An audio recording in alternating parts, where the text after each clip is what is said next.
Assalamualaikum warahmatullahi wabarakatuh. Selamat pagi anak-anak ibu semua. Apa kabar anak-anak ibu? Semoga anak-anak ibu selalu sehat dan selalu dalam lindungan Allah Subhanahu wa Ta'ala. Pada pagi hari ini kita masuk lagi pembelajaran kita, yaitu tema 4 globalisasi, subtema 2 globalisasi dan manfaatnya. Pembelajaran 5. Tujuan pembelajaran yang pertama, setelah mencari informasi, peserta didik mampu menjelaskan bentuk kerjasama di bidang politik dalam lingkup ASEAN.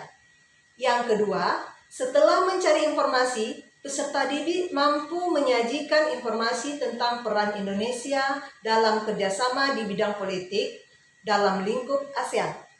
Yang ketiga, setelah berdiskusi, peserta didik mampu membuat brosur berdasarkan brosur yang baik. Peran Indonesia dalam kerjasama politik di lingkup ASEAN.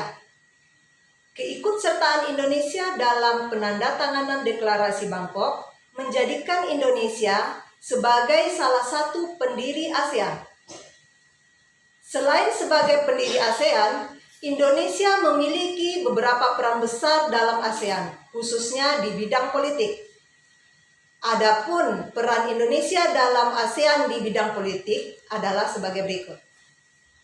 Yang pertama, menyelenggarakan konferensi tingkat tinggi ASEAN pertama. Indonesia menjadi penyelenggara konferensi tingkat tinggi ASEAN pertama di Denpasar, Bali, yang berlangsung pada tanggal 23 sampai tanggal 24 Februari 1976. Yang kedua, memfasilitasi perundingan pemerintah Filipina dengan gerakan separatis Moro.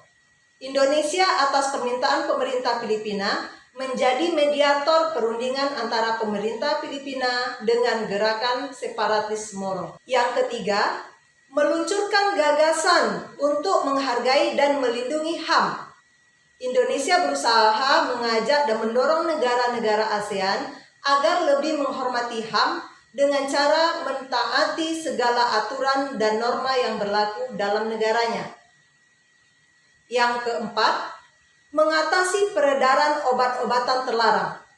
Peredaran obat-obatan terlarang menjadi kejahatan lintas negara yang harus diatasi oleh negara-negara ASEAN.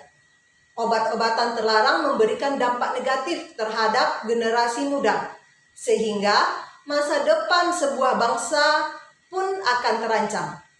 Oleh sebab itu, seluruh negara ASEAN harus bekerja sama untuk memberantas peredaran obat terlarang tersebut. Berikutnya kita masuk lagi kepada membuat rancangan brosur.